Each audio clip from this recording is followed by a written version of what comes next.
Welcome to this gentle journey along the seaside, where lighthouse beams meet endless waves and salt air carries stories from distant horizons. Over the next hour and 10 minutes, we invite you to settle into a place of calm as we explore the world of coastal lighthouses, those steadfast sentinels that have guided mariners safely home for centuries. Through 100 carefully woven facts, we'll discover the science of waves and tides, the dedication of lighthouse keepers who maintain their vigils through long nights, the remarkable engineering of these towers, and the living chemistry of the ocean itself. Let the rhythmic sound of breaking waves and the peaceful imagery of these beacons wash over you as we blend knowledge with tranquility, creating a soothing narrative that honors both the wonder of the natural world and the quiet heroism of those who tended the lights. Take a deep breath of salt air and let us begin this meditative exploration of where land meets sea, where human ingenuity meets nature's power, and where light stands, eternal watch over the darkened waters. As dawn breaks over the endless expanse of ocean, the lighthouse stands sentinel, a timeless guardian between land and sea. For centuries, these beacons have marked our coastlines, and their story is woven into the very fabric of the waves that kiss the shore. The lighthouse beam you see sweeping across the darkness travels at the speed of light, 186,000 miles per second yet. Its purpose is intimately earthbound, reaching only 20 to 25 miles across the water on a clear night. This is the distance mariners have relied upon since the first documented lighthouse. The Pharos of Alexandria stood nearly 350 feet tall in ancient Egypt, guiding ships safely home for over 1,000 years. Listen closely, and you'll hear the rhythm of the waves. Ocean waves are born not here at the shore, but sometimes thousands of miles away, created by distant storms whose winds transfer energy across the water's surface. These waves can travel across entire ocean basins, carrying the memory of those far-off tempests until they finally exhale upon the sand before the lighthouse's watchful gaze. The salt air that fills your lungs as you stand beside these coastal towers carries more than just the scent of the sea. Each breath contains tiny particles of sea, so about 35 grams of dissolved salts exist in every liter of seawater, and when waves crash and spray atomizes into the air, these microscopic crystals become suspended in the coastal breeze, creating that distinctive, clean, mineral tang that speaks of depth and distance. Lighthouse keepers once lived in profound solitude within these towers, tending the light with ritualistic devotion. They would climb the spiral stairs, sometimes 200 steps or more multiple times each day, to maintain the lamp, polish the Fresnel lens, and ensure the light never failed. The Fresnel lens itself, invented in 1822 by French physicist Augustin-Jean Fresnel, was a revolutionary optical marvel. Its concentric rings of prismatic glass could magnify a simple lamp flame into a beam visible for miles, using a fraction of the light that earlier reflector systems required. The waves that roll beneath that beam follow patterns as old as the moon itself. The gravitational pull of the moon creates the tides, causing sea levels to rise and fall in a rhythm that repeats, roughly every 12 hours and 25 minutes, the time it takes for the Earth to rotate and align with the moon's position once more. Spring tides, the highest of all, occur when the sun and moon align during new and full moons. Their combined gravitational forces pulling the ocean's waters with amplified strength. As the light rotates through the darkening sky, it cuts through air thick with moisture. Salt spray can corrode metal and fade paint, which is why lighthouse exteriors are often painted in bold, contrasting patterns, red and white. Black and white not just for beauty, but as day marks, allowing sailors to identify specific lighthouses by sight during daylight hours when the beacon itself is dark. Each lighthouse has its own distinctive pattern, its own signature painted in stripes, diamonds, or bands. The sound of the waves creates a meditation, all its own, a white noise that has calmed countless keepers through lonely nights. Wave frequency at the shore typically ranges from 6 to 8 seconds between crests during calm weather, though storm waves can arrive every 10 to 15 seconds, each one carrying exponentially more power. The energy in ocean waves is so substantial that engineers have long studied ways to harness it. A 4-foot wave striking a coastline can produce more than 35,000 horsepower per mile of coast. Here, at this threshold between elements, the lighthouse stands unmoved, a monument to human persistence against the raw, untamable beauty of the sea.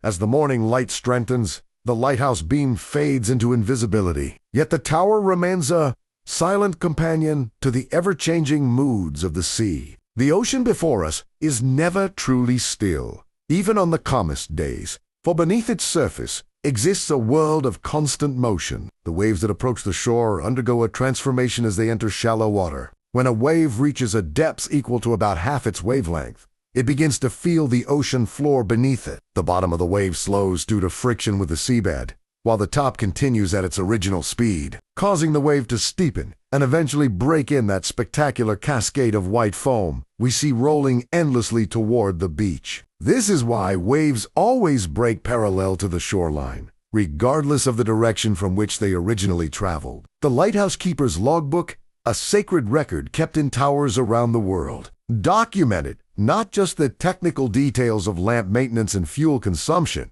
but also the character of the sea itself. Wind speed, wave height, fog thickness, passing vessels, all were noted in careful script. These logs reveal that fog, that mysterious veil that transforms familiar coastlines into ghostly realms, forms when warm, moist air passes over cooler water, causing the water vapor to condense into countless tiny droplets suspended in the air. Some lighthouses experienced fog for over 1,600 hours per year. That's more than 65 full days shrouded in gray. When fog descended thick enough to obscure the light, keepers would activate the fog, signaled great horns, bells, or whistles that boomed their warnings across the water. The sound carried differently depending on atmospheric conditions. On certain nights, a fog signal could be heard 10 miles away, while on others, ships dangerously close might strain to hear it at all. This acoustic unpredictability meant that sound signals required their own distinctive patterns. One lighthouse might blast a 5-second horn every 30 seconds, while its neighbor used to short blasts in quick succession, allowing mariners to identify their location even in complete blindness. The salt that seasons the air and coats every surface of a lighthouse comes from an ocean that has been accumulating minerals for billions of years. Rivers continuously wash salts and minerals from the land into the sea, where they concentrate and remain as pure water evaporates, but leaves the dissolved solids behind. If you could somehow extract all the salt from the world's oceans and spread it evenly across the Earth's land surface, it would create a layer more than 500 feet thick, taller than a 40-story building. As midday approaches, the sun illuminates the waves in shades of blue and green that seem almost otherworldly. This color is not merely reflected from the sky, but is intrinsic to the water itself. Water molecules absorb colors from the red end of the light spectrum more readily than blue wavelengths. So, as light penetrates the ocean, reds and oranges are filtered out first, leaving the blues and greens to reflect back to our eyes. In the clearest tropical waters, blue light can penetrate to depths of 600 feet or more, while in coastal waters, rich with sediment and plankton, green dominates the palette. The lighthouse stands as a reference point not just for navigation, but for understanding the restless nature of coastlines themselves. Beaches are not permanent fixtures, but dynamic systems in constant flux. Sand is continuously moved by waves and currents, in a process called longshore drift, where waves approaching the shore at an angle push sand particles along the coast. A single beach can gain or lose several feet of width in a matter of weeks. And some lighthouses that once stood well inland from the surf now find themselves perilously close to the water's edge, their foundations undermined by decades of erosion. Inside the lighthouse, the spiral staircase winds upward in a geometry both practical and elegant.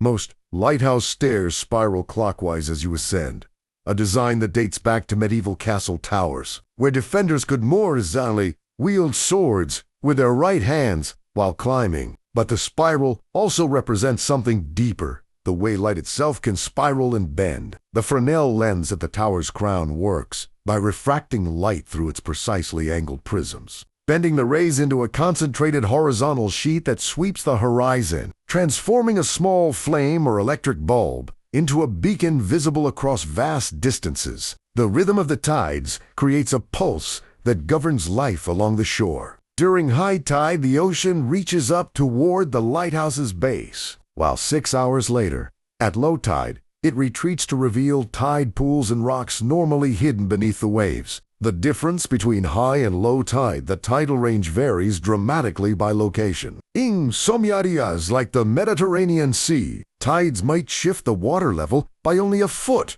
while in the Bay of Fundy in Canada, the tidal range can exceed 50 feet, creating landscapes that transform completely twice each day. Here, where stone and steel meet salt and wave, time moves by a different measure counted not in hours, but in tides, in the turning of the light, in the patient wearing away of rock by water.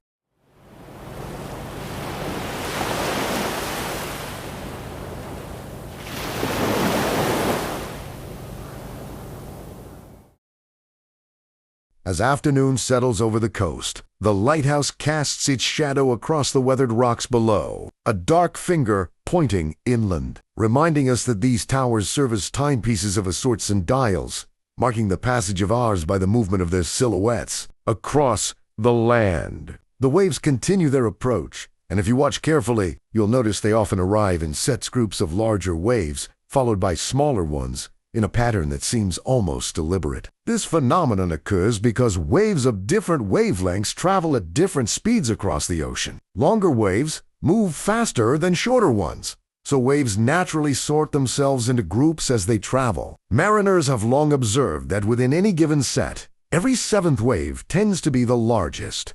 Though ocean scientists note this is more folklore than fixed rule, the pattern exists.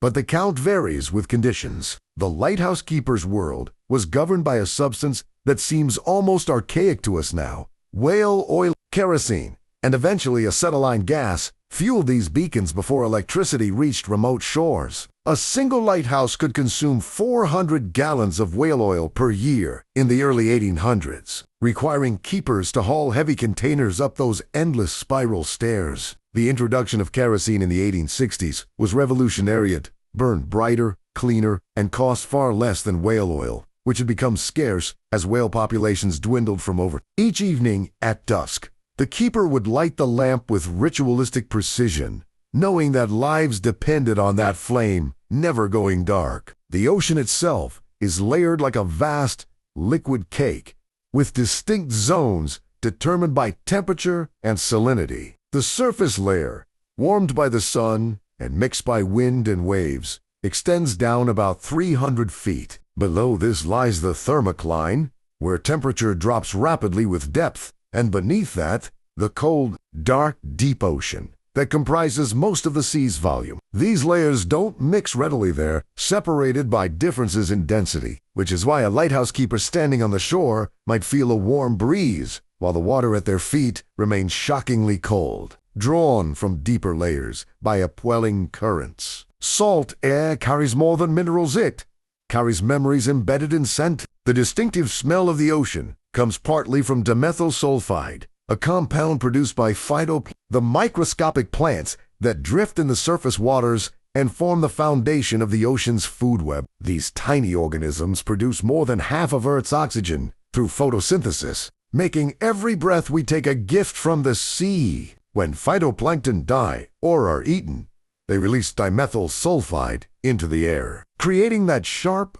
organic aroma that mingles with the clean scent of salta smell that seabirds use to locate food and that humans have associated with the coast for countless generations. The lighthouse's construction tells its own story of human ingenuity against formidable elements. Many towers were built from granite blocks, each weighing several tons, fitted together with such precision that mortar was almost unnecessary. The blocks were often dovetailed cut with interlocking angles so that the force of waves crashing against the tower would actually tighten the joints rather than loosen them. Some offshore lighthouses were built on wave-swept rocks, where construction could only proceed during brief periods of calm seas and low tide, with workers racing against time as the ocean permitted them mere hours of labor before the water's return. Wave height is measured from trough to crest, and while most coastal waves range from 2 to 6 feet, storm waves can tower much higher. The largest reliably measured wave ever recorded was 95 feet high,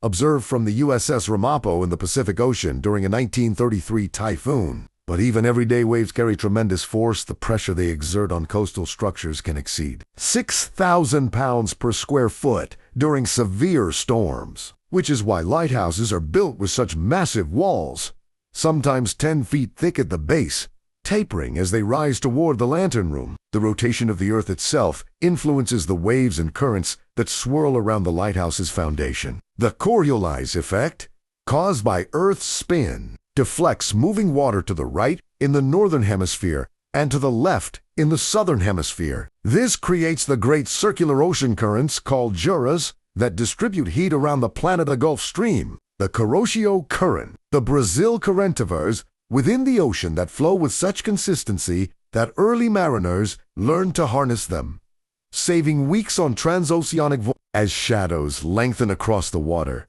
the lighthouse prepares for its true purpose. The lantern room at the summit is surrounded by windows, allowing the light to shine in all directions. But these aren't ordinary glass panes. They're designed to withstand hurricane-force winds and the impact of salt spray traveling at tremendous velocity. Some lighthouse windows are 3/4 of an inch thick, and the copper or bronze frames that hold them are designed to flex slightly with the tower's movement. For lighthouses do sway in strong winds, sometimes several inches at the top, though their solid construction ensures they bend without breaking. The sea continues its eternal conversation with the shore, speaking in a language of rhythm and repetition, while the lighthouse stands ready to answer the darkness with its own steady voice of light.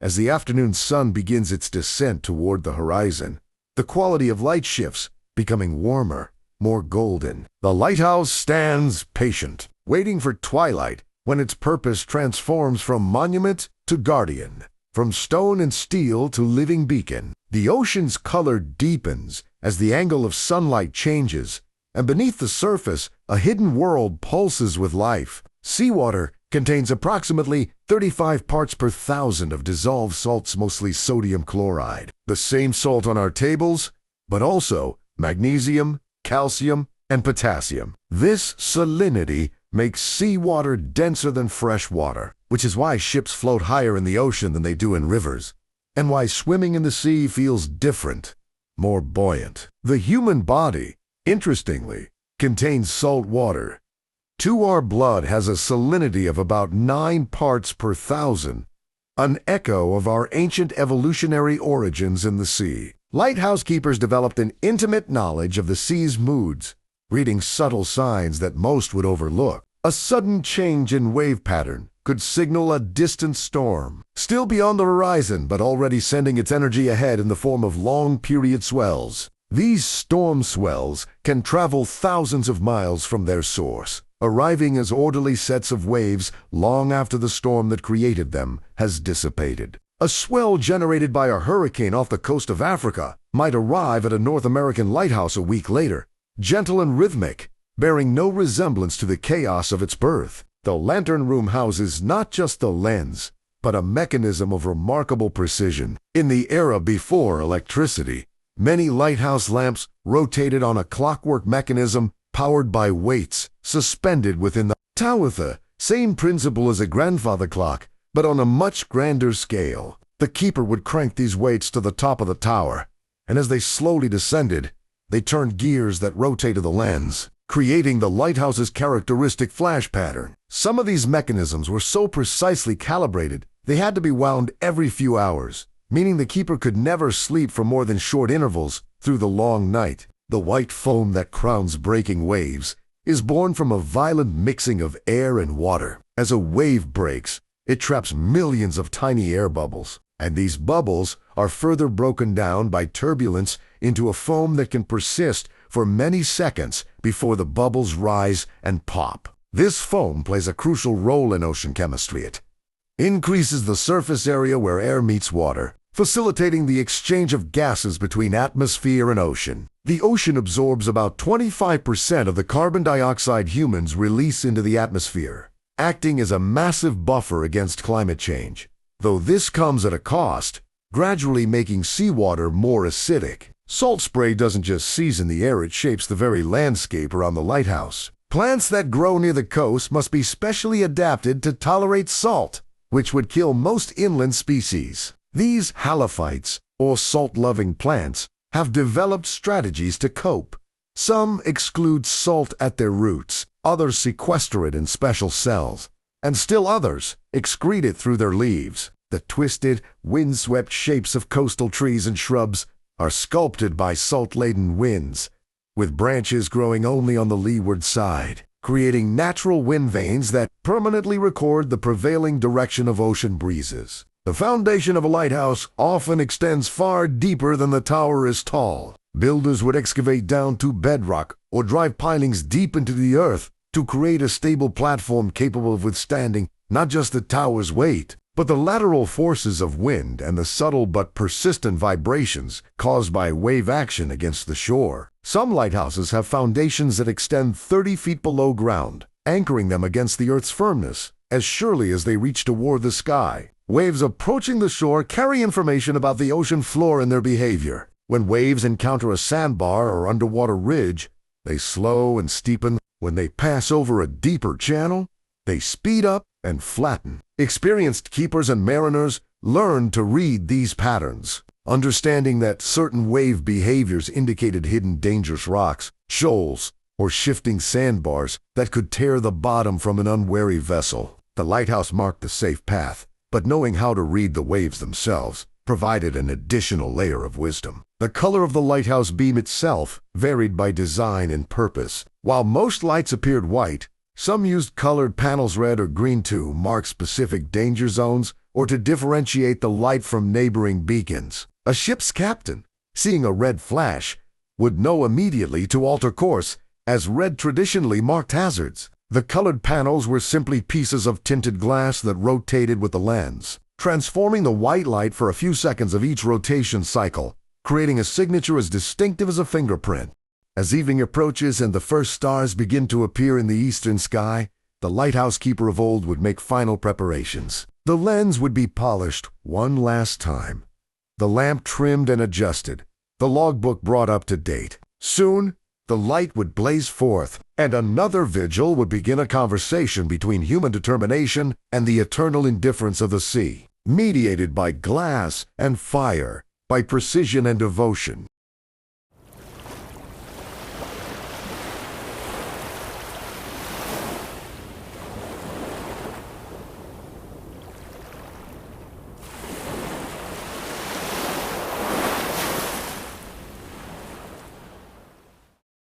Twilight descends like a soft blanket over the ocean, and the boundary between sea and sky begins to blur into shades of deepening blue. This is the hour the lighthouse has waited for, the moment when its purpose crystallizes into a beam of light that will soon pierce the gathering darkness. The transition from day to night at sea is more abrupt than on land. Without the trees, buildings, and hills that catch and hold the sun's fading light, the ocean darkens quickly once the sun slips below the horizon. Mariners call this time civil twilight, the brief period when there's still enough natural light to see the horizon clearly. It lasts only about 30 minutes at mid-latitudes, and during this window, lighthouse keepers traditionally lit their lamps so the beacon would be burning steadily by the time full darkness arrived. Timing was everything too early, and fuel was wasted. Too late, and ships might already be in danger. The first gleam of the lighthouse beam cuts across the darkening water, and its light follows a precise mathematical path. The distance to the horizon from the top of a lighthouse can be calculated by a simple formula. The square root of the height in feet, multiplied by 1.17, gives the distance in nautical miles. A lighthouse standing 100 feet tall has a geometric range of approximately 11.7 nautical miles. This is how far away a person at sea level can see the light before Earth's curvature hides it below the horizon. Taller lighthouses, some reaching 200 feet or more, could be seen from over 16 nautical miles away, giving ships precious additional time to adjust their course. Waves at night take on a different character entirely. Without sunlight to reveal their approach, they become presences felt rather than seen, the rhythmic sound of their breaking, the spray mist in the air, the vibration transmitted through stone and earth. But waves don't sleep. They continue their journey regardless of darkness. In fact, oceanographers have discovered that wave patterns often shift at night as wind patterns change with the cooling of the land, creating local breezes that flow from shore to sea, temporarily calming coastal waters even as swells from distant storms continue to roll in. The salt content of sea spray intensifies after dark when temperature drops and humidity rises. This moisture-laden air can create a halo effect around the lighthouse beam, scattering the light into a luminous cone visible for miles. On particularly humid nights, the beam becomes almost solid-looking, a shaft of light you feel you could reach out and touch. This same moisture coats every surface with a fine patina of salt crystals that, come morning, will glitter like frost in the early Sunnaconsen challenge for lighthouse keepers who spent countless hours cleaning and maintaining equipment against the corrosive persistence of salt. The flash pattern of each lighthouse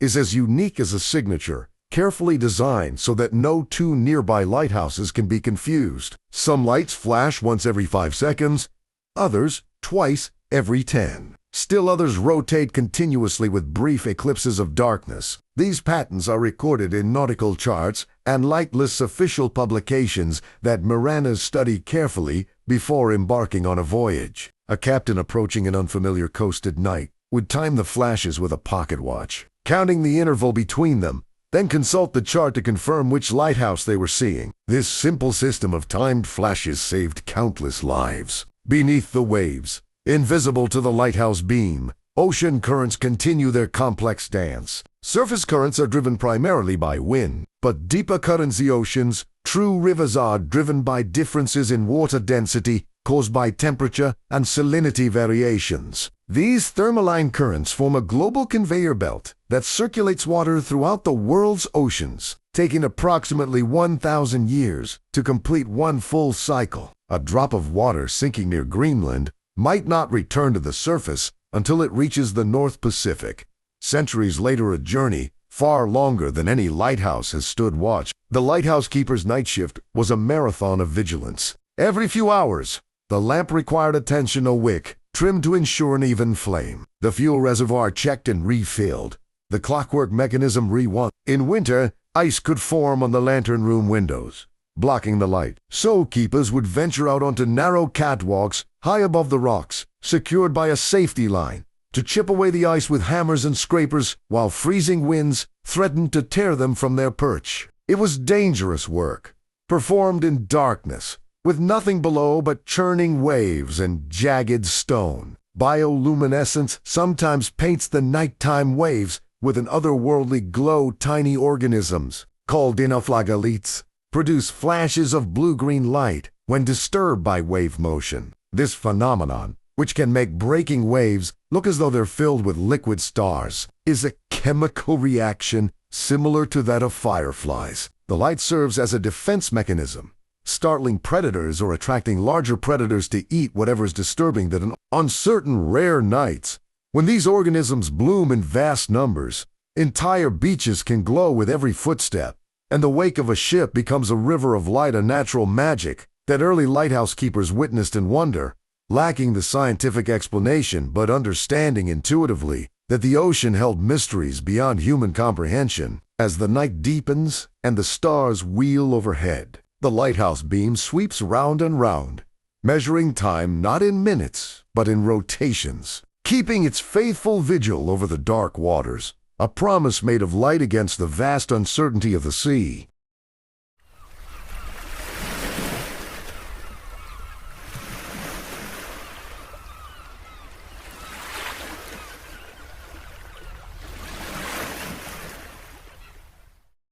Deep into the night, The lighthouse beam continues its patient rotation, sweeping across waters that have turned from blue to black, revealing whitecaps as brief silver flashes before they disappear back into darkness. The tower stands as a pillar between earth and stars, its light a small defiance against the immensity of both ocean and cosmos. The night sea is far from empty. Sound travels through water 4 times faster than through air, approximately 3,300 feet per second, compared to 770 feet per second, and it travels much farther without losing strength. The ocean is filled with sound.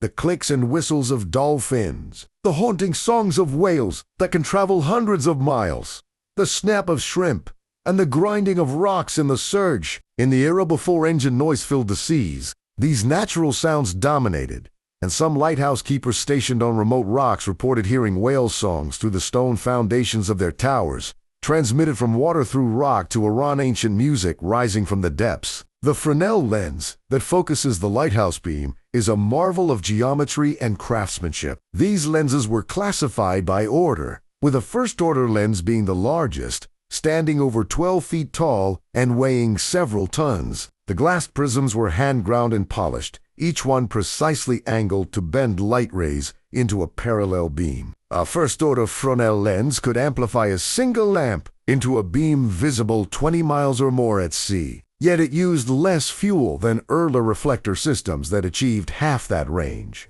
The value of these lenses was immense. A single first-order lens cost as much as a large ship and was treated with corresponding care. Waves are never truly random.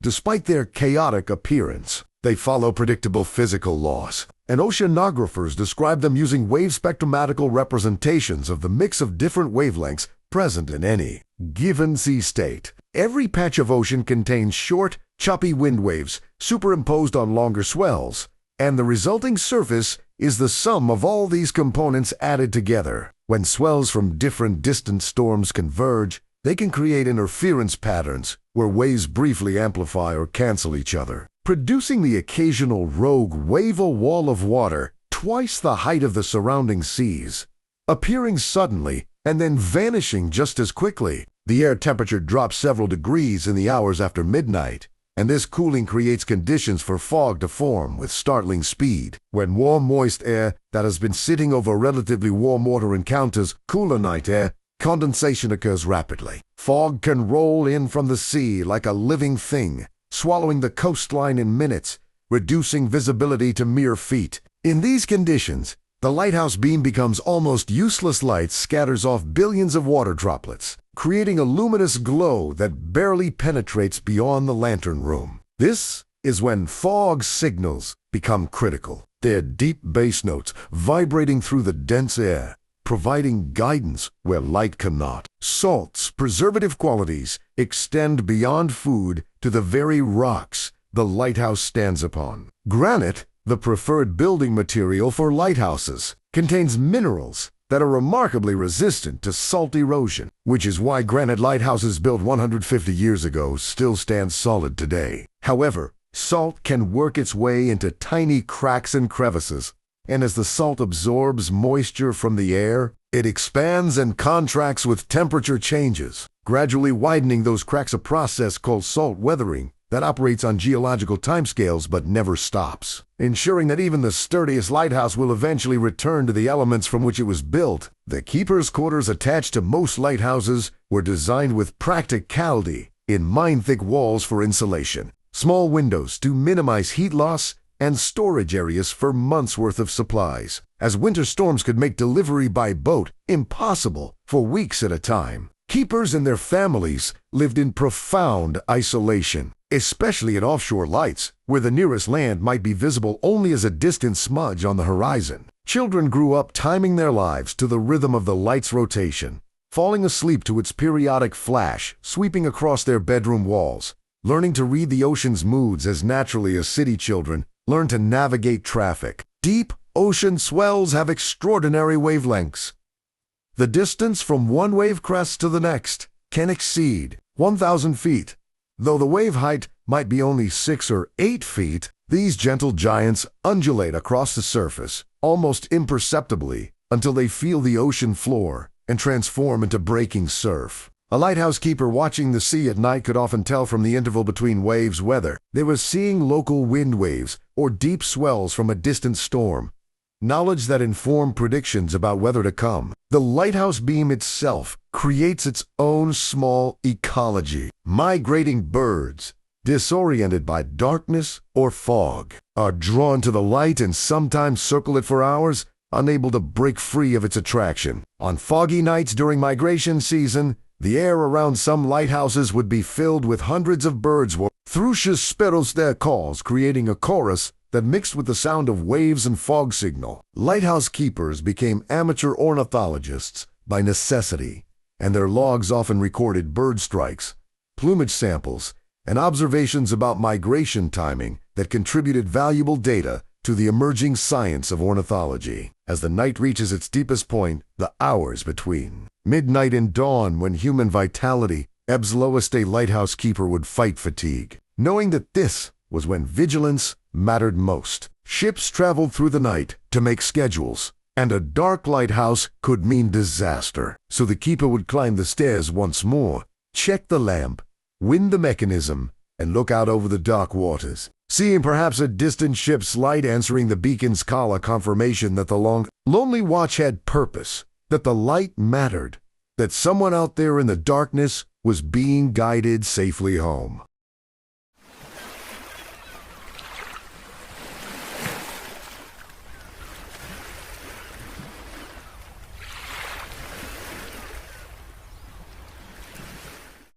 In the deepest hours before dawn, the world seems to hold its breath. The lighthouse beam continues its unwavering rotation, a mechanical heartbeat measuring time and sweeps of light across the invisible horizon. These are the hours when the boundary between waking and dreaming grows thin, when the keeper's vigil becomes almost meditative. The ocean's surface tension, that invisible film that allows insects to walk on water, is affected by salt in fascinating ways. Pure water has higher surface tension than salt water, which is why sea spray atomizes more easily than fresh water, creating that fine mist that hangs in the air around breaking waves. This mist can travel inland for miles on coastal winds, depositing microscopic salt particles that accumulate over time. Lighthouse windows facing the prevailing wind would require cleaning almost daily, as salt buildup would gradually frost the glass, dimming the beam's reach until the keeper climbed out with bucket and cloth to restore transparency. The phenomena of St. Elmo fire sometimes visited lighthouses during thunderstorms, a ghostly blue or violet glow that would appear on the lightning rod, the weather vane, or even the lantern room's metal framework. This electrical discharge occurs when the atmosphere becomes so charged that air molecules begin to glow, ionized by the intense electrical field. Sailors considered it an omen, either good or ill, depending on the culture, but lighthouse keepers knew it as a sign of dangerous atmospheric conditions, a warning to check that all grounding systems were secure, and to perhaps retreat from the lantern room until the storm passed. Wave energy dissipates in different ways depending on the coastline. On beaches with gentle slopes, waves break gradually, their energy spreading out over distance in a series of smaller breaks and reforms. But on steep rocky coasts, like those where many lighthouses stand, waves can strike with concentrated force, throwing spray 100 feet into the air. The impact creates a sound like thunder, a physical percussion that can be felt through bedrock. Some lighthouses recorded wave strikes that shook the entire tower, causing lamps to swing on their gimbals and keepers to grip the railings as the structure trembled beneath them. The keeper's most constant companion, besides the ocean itself, was the logbook. Every detail was recorded: weather conditions, visibility, ships sighted, fuel consumption, visitors, maintenance performed, unusual occurrences. These logs now provide historians with detailed climate records stretching back centuries, temperature readings, storm frequencies, fog patterns, ice formation dates. One keeper's faithful notation of clear skies, light westerly wind, 3 vessels passed, heading north becomes, 100 years later, a data point in understanding how our climate has changed. Seawater freezes at a lower temperature than fresh water due to its salt content, approximately 28.4 degrees Fahrenheit rather than 32 degrees. In northern latitudes, Lighthouse keepers face the additional challenge of sea ice forming around their towers in winter. Ice could build up on the tower itself from frozen spray, adding tons of weight and blocking ventilation. Keepers would chip away at this accumulation with picks and shovels, working in bitter cold to prevent ice from damaging the structure or blocking the light. Some offshore lighthouses became completely encased in ice during severe winters, transformed into frozen sculptures that barely resembled their summer forms. The rotation speed of the lighthouse lens was carefully calibrated to create the desired flash pattern. Most rotating lenses turned at a rate of one rotation every few minutes, slow enough to be graceful, fast enough to create distinct flashes. This rotation was so steady, so precise, that some keepers claimed they could set their pocket watches by it. The mechanism required perfect balance. If the lens assembly was even slightly off-center, the rotation would wobble,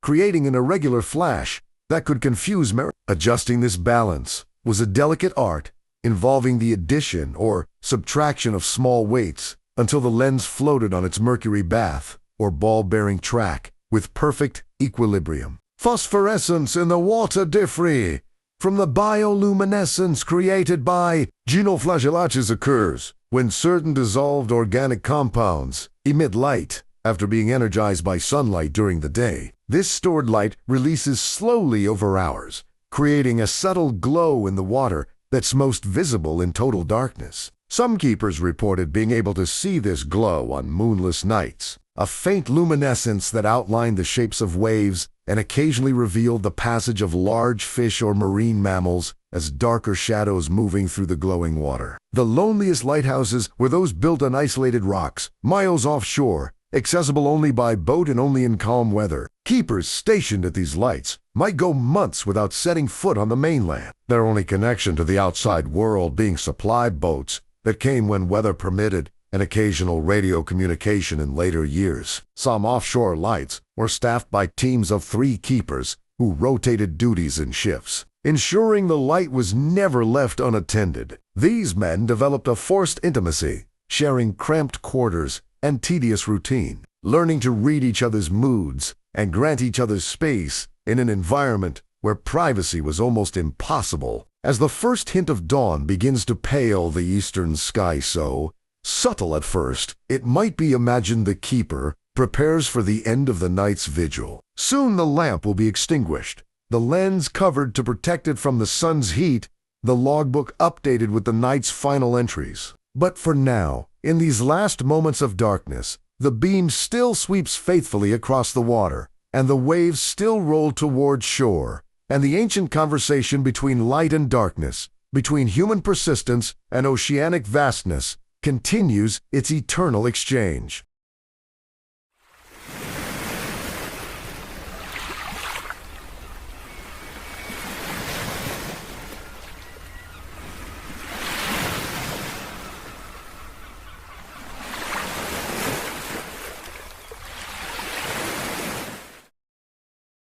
Dawn approaches with the subtlety of a whisper, the eastern horizon transitioning from black to deep purple to violet. The lighthouse beam still cuts through the diminishing darkness, but its urgency fades as natural light begins to reclaim the world. This is the liminal hour, when night and day overlap, when the keeper's long vigil nears its end. The ocean changes its voice at dawn. As land begins to warm with the first rays of sunlight, air rises, creating a gentle offshore breeze that smooths the water's surface. Waves that were choppy and confused during the night often settle into more organized patterns as this morning calm takes hold. Mariners call this the morning glass, a brief period when the sea becomes almost mirror-like, reflecting the colors of the awakening sky in shades of rose and gold. This phenomenon rarely lasts more than an hour before the sun's heat creates new wind patterns, but it's a daily gift, a moment of tranquility in the ocean's otherwise restless existence. The chemistry of salt water undergoes subtle changes with temperature fluctuations between night and day. Cold water holds more dissolved oxygen than warm water, which is why dawn brings increased activity among marine creatures. Fish rise from deeper waters where they've spent the night. Seabirds begin their morning feeding runs, and tide pools teem with sudden movement as creatures respond to the oxygen-rich conditions. The lighthouse keeper, looking down from the tower, might witness this awakening the flash of a fish breaking the surface, the purposeful flight of pelicans skimming low over the swells, the deliberate hunt beginning anew. Lighthouse construction in the 19th century sometimes required extraordinary feats of engineering. The Eddystone Lighthouse, off the coast of England, rebuilt multiple times after storms destroyed earlier versions, pioneered the technique of dovetailed granite blocks that locked together under their own weight. The builder, John Smeaton, designed each stone to curve both horizontally and vertically, creating a structure that was essentially a single piece of carved rock. This design proved so successful that it became the template for exposed, wave-swept lighthouses worldwide. Some of these structures required 5 years or more to complete, with work possible only during brief weather windows. The keeper's final task before extinguishing the lamp was to check the oil level and record the night's consumption. Different fuels had different characteristics. Whale oil produced a steady, yellowish flame but required constant attention. Colza oil, pressed from rapeseed, burned brighter but could congeal in cold weather. Kerosene revolutionized lighthouse keeping with its bright, clean flame and ease of storage. A typical lighthouse might consume 50 gallons of kerosene per month, and accurate record-keeping was essential, as fuel was expensive and resupply dependent on weather and season. Wave refraction is a phenomenon that becomes visible in the strengthening dawn light as waves approach the shore at an angle and encounter shallower water. The portion of the wave in shallow water slows, while the portion in deeper water continues at speed, causing the wave to bend and align itself with the coastline. This is why waves almost always break parallel to the beach, regardless of the direction from which they originally approached. Around headlands and offshore rocks, the very features that often necessitated lighthouse placement.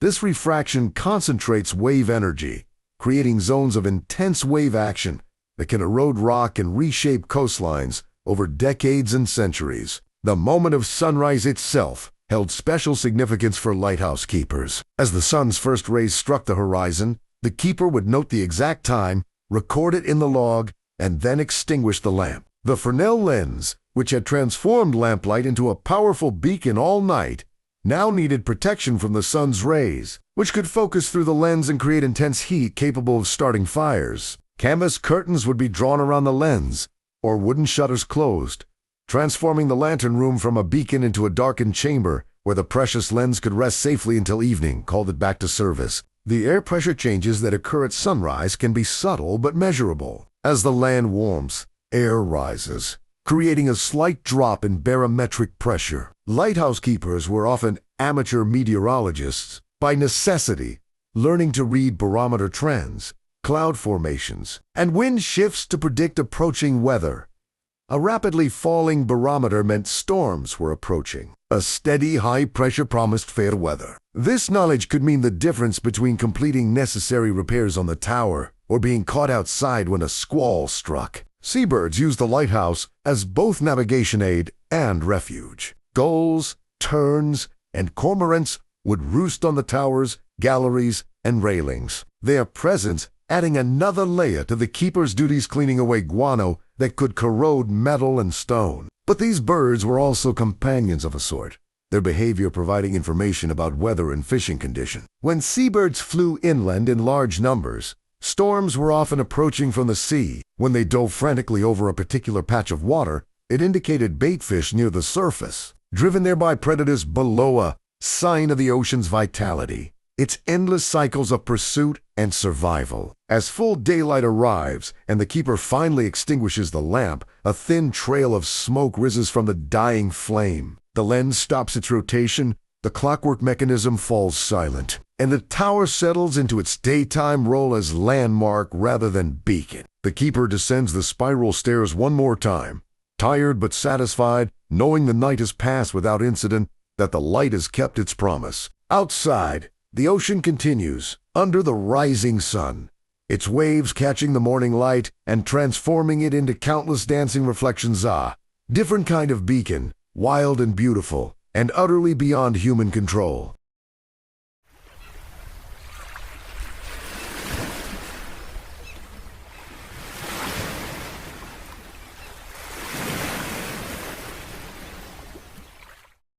Morning has fully arrived, and the lighthouse stands in silhouette against the brightening sky, its night's work complete. The keeper emerges from the tower into fresh salt air, the fatigue of the long vigil tempered by the satisfaction of duty fulfilled. The world has been transformed by daylight, revealing details that darkness had concealed. The morning tide brings with it the detritus of the ocean seaweed, driftwood, shells, and sometimes the surprising gifts of distant shores. Ocean currents form great circular systems called gyres, and floating objects can travel vast distances on these highways of water. A glass fishing float lost off the coast of Japan might wash ashore in California years later, having traveled thousands of miles. Lighthouse keepers became collectors of these ocean treasures, finding messages in bottles, pieces of shipwrecks, tropical seeds, carried from Caribbean shores to northern beaches, each item a story, a connection to the ocean's far-flung reaches. The tower itself warms in the morning sun, and the metal of the lantern room expands slightly with the heat. This thermal expansion is predictable and was accounted for in lighthouse design. Metal frameworks were built with tolerances that allowed for this daily expansion and contraction without warping or binding. On some lighthouses, keepers reported being able to hear soft ticking and creaking sounds as the structure adjusted to temperature changes, the lighthouse itself seeming to breathe and settle like a living thing. Salt crystals deposited overnight by sea spray catch the sunlight and transform the lighthouse's exterior into something that glitters and gleams. Each crystal is a perfect geometric form. Sodium chloride naturally forms cubic crystals, though they're often too small to see individually without magnification. Collectively, they create a frosted appearance that the keeper will scrub away during the day's maintenance, only to have them return the following night. This endless cycle of deposit and removal was simply part of the rhythm of lighthouse keeping. As inevitable as the tides, the ocean's color in full daylight reveals information about what lies beneath. Where the water appears darker, blue or green, the bottom drops away into depth. Where it takes on lighter, turquoise hues, sandbars, or rocky shelves rise close to the surface. Experienced mariners read these color shifts constantly, using them to navigate even without charts, understanding that the ocean itself provides visual cues to those who know how to interpret them. The lighthouse keeper, watching from above, develops an intimate map of these underwater topographies, knowing where channels lie and where dangers lurk just beneath the surface. Wave heights increase during the day as winds pick up with the sun's heating of the land and sea. The difference in temperature between land and water creates pressure gradients that drive wind, and wind is the primary generator of local waves. A wind blowing at 20 miles per hour for several hours over open water can generate waves of 4 to 6 feet.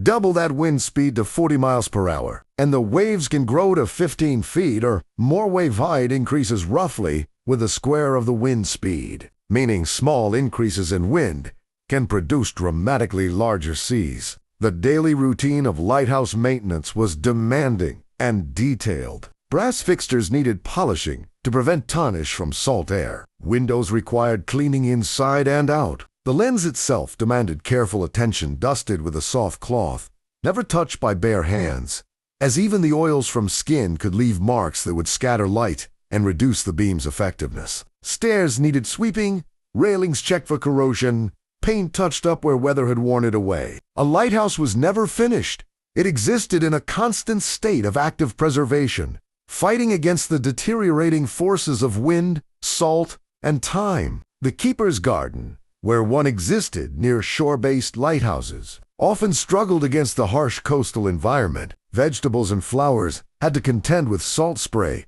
strong winds, and sandy soil poor in nutrients. Yet many keepers became skilled gardeners, building windbreaks, amending soil with seaweed and fish scraps, selecting hardy varieties that could tolerate the conditions. These gardens provided fresh food during the growing season and represented something deeper, small assertion of domestic normalcy against the wild backdrop of the sea, a reminder that life could flourish even in challenging places. The morning inspection of the lighthouse grounds often revealed signs of the night's weather, storm debris, erosion patterns. Any damage to outbuildings or equipment all were noted and addressed. The lighthouse was an isolated system often miles from the nearest town, and self-sufficiency was essential. Keepers learned to be carpenters, plumbers, mechanics, and engineers, capable of repairing almost anything with the limited tools and materials at hand. Resourcefulness wasn't optional. It was a survival skill. As mid-morning approaches and the keeper completes the transition from night duty to day work, the lighthouse assumes its daytime identity, no longer the guardian beacon of darkness. It becomes a marker, a landmark, a reference point for daytime navigation. Ships passing offshore use it to confirm their position, checking its distinctive markings against their charts. Fishermen use it to mark productive fishing grounds, remembering that good catches came when the lighthouse bore a certain direction from their boat. The tower serves its purpose in all hours, but in different ways, light by night, stone by day, constant in its presence, reliable in its position, a fixed point in a world of moving water and changing skies.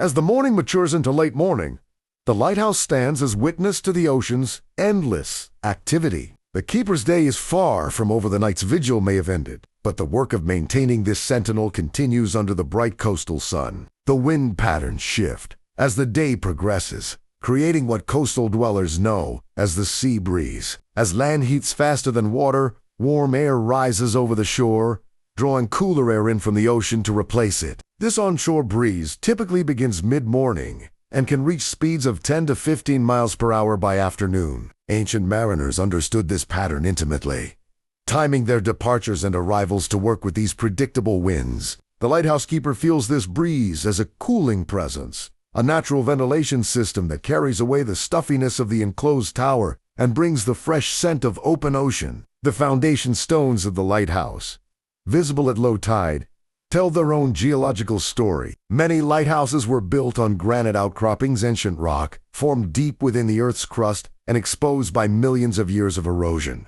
Granite is composed primarily of quartz, feldspar, and mica, minerals that interlock in a crystalline structure of remarkable strength. These rocks might be 300 million years old or more, yet they still bear the marks of the Ice Age glaciers that scoured them, grooves and scratches left by stones, embedded in the ice as it flowed across the landscape. The lighthouse, though it may have stood for a century or two, is merely the newest layer in this ancient landscape. Barnacles encrust the rocks below the high tide line, their white shells forming a distinct band that marks the reach of the waves. These small crustaceans are remarkable. Survive as they cement themselves permanently to rock as larvae and spend their entire adult lives standing on their heads, kicking food into their mouths with feathery legs. They can survive exposure to air during low tide by sealing themselves inside their shells, trapping enough water to breathe until the tide returns. A single rock face might host thousands of barnacles,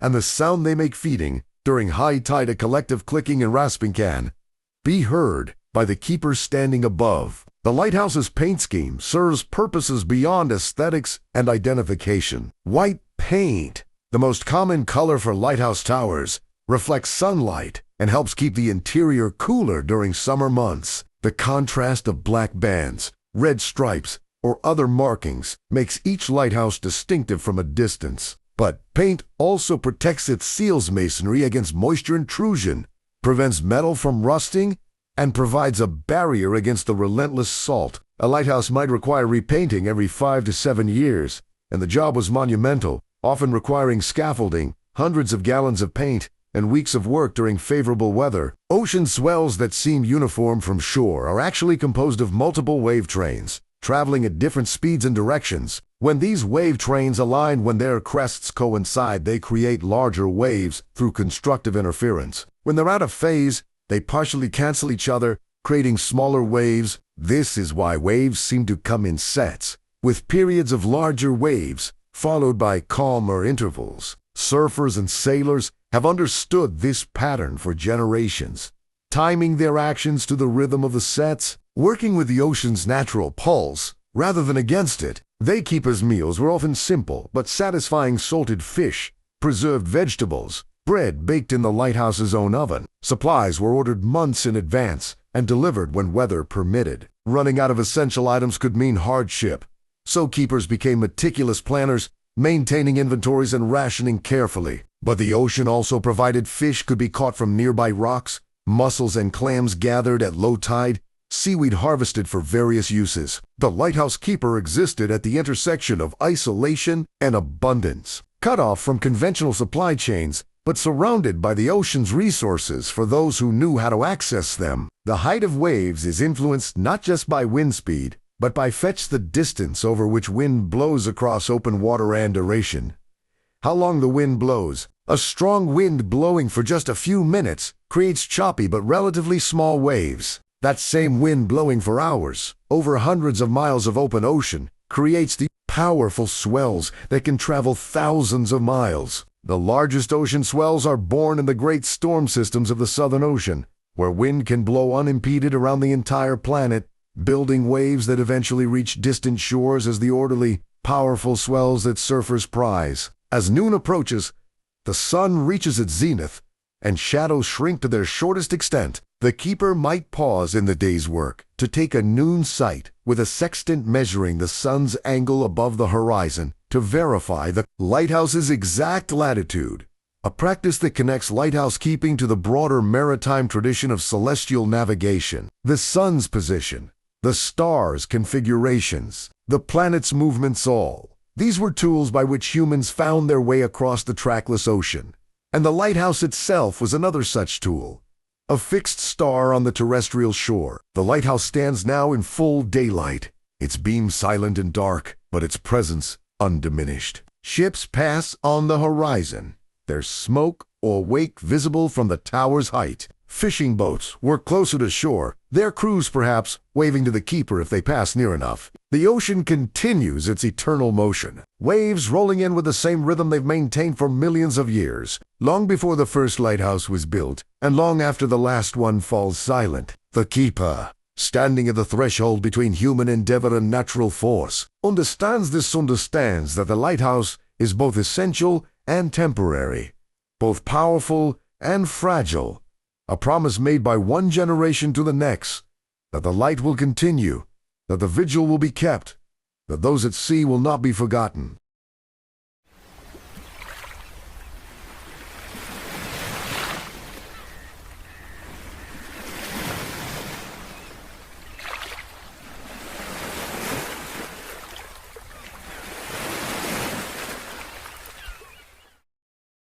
The afternoon sun begins its slow descent toward the western horizon, and the lighthouse prepares once more for its timeless transformation from stone monument to living beacon. The keeper has rested from the night's vigil, completed the day's maintenance, and now begins the familiar ritual of preparing for another night to cycle as reliable as the tides themselves. The ocean's depth near lighthouses varies dramatically depending on their location. Some coastal lighthouses stand where the continental shelf extends for miles, with water depths of only 100 to 200 feet, even far from shore. Others, particularly those built on volcanic islands or along fault zones, overlook waters that plunge to thousands of feet within a short distance of the coast. The deepest parts of the ocean are the heddle zones of trenches like the Mariana Reach, nearly 7 miles down, a depth so extreme that the pressure exceeds 15,000 pounds per square inch. Yet all this depth,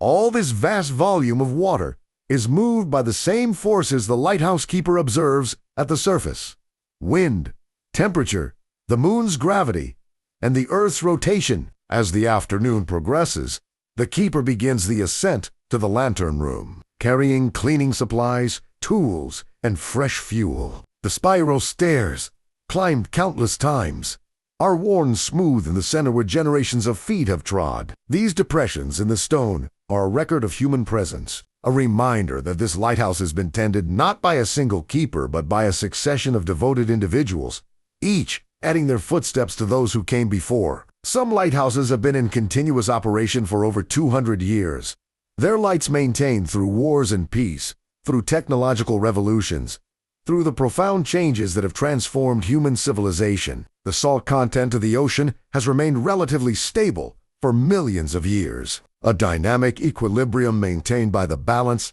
between inputs rivers carrying dissolved minerals to the sea and output salt. Removed by the formation of evaporite deposits and by biological processes, this stability has allowed marine life to evolve exquisitely adapted to specific salinity levels. Even small changes in salinity can stress marine organisms, which is why the ocean's chemistry is so critical to the health of the entire planet. The lighthouse stands at the boundary of this vast chemical system, where salt water meets fresh air, where the products of terrestrial weathering are delivered to the sea to begin their long residence in the ocean's embrace. The keeper opens the curtains around the Fresnel lens, allowing the afternoon light to illuminate the intricate prism work. Each facet of glass catches the sunlight and throws tiny rainbows across the walls of the lantern room, a brief, private display of beauty that few will ever witness. The lens is checked for any damage, any accumulation of dust or moisture that might diminish tonight's beam. This lens, which has focused light across these waters for decades, or perhaps a century, represents the pinnacle of 19th century optical engineering. Yet its principle is simple.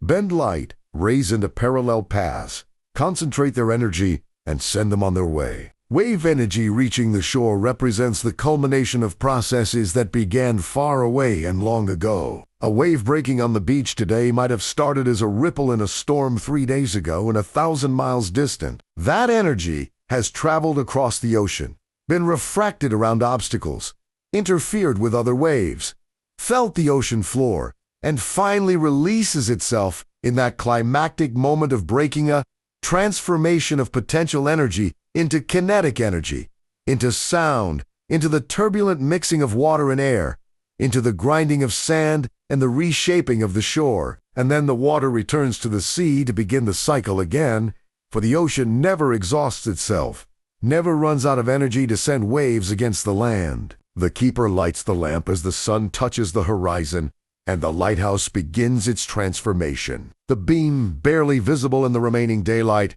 will grow in strength as darkness deepens. This moment the lighting of the lamp connects, this keeper to all who have performed this duty before, stretching back through history to the first human who built a fire on a headland to guide others safely home. The technology has evolved from wood fires to whale oil to kerosene to electricity.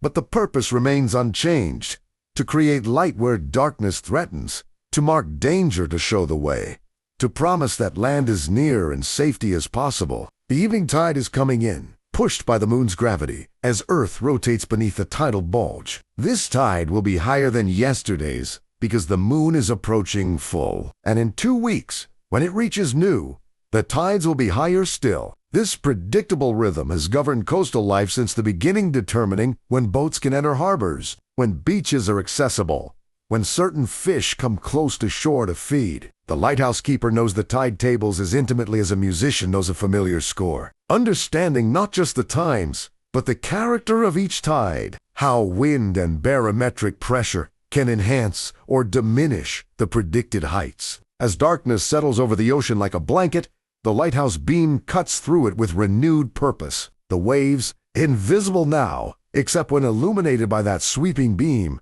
continue their eternal approach. Somewhere out on those dark waters, a ship's navigator sees the flash, counts the interval, checks the chart, and marks their position with confidence. The lighthouse has done its job. The vigil continues. And so the cycle completes and begins again, night following day, following night, tide following tide, wave following wave. The lighthouse stands, as it has always stood, patient and faithful, a testament to human dedication and ingenuity, a bridge between the certainty of land and the mystery of the sea. The salt air continues to carry its burden of minerals and memories. The waves continue their conversations with the shore in a language older than words, and the light sweeps round and round, a promise kept, a vigil maintained, a beacon of hope in the darkness now and always. As long as the ocean rolls and mariners sail and the need for guidance remains. The Gentle Seaside Lighthouse Vigil continues, eternal and true, beneath the stars and moon, through storm and calm, keeping watch over the space where earth and water meet, where human care touches the infinite, where light answers the call of darkness with unwavering grace. And so our journey concludes where it began, at the threshold between land and sea, in the faithful presence of the lighthouse, with waves that will continue long after our story ends, and salt air that will forever carry the scent of both distance and home. May you carry this peace with you, and may you always find your way safely to shore.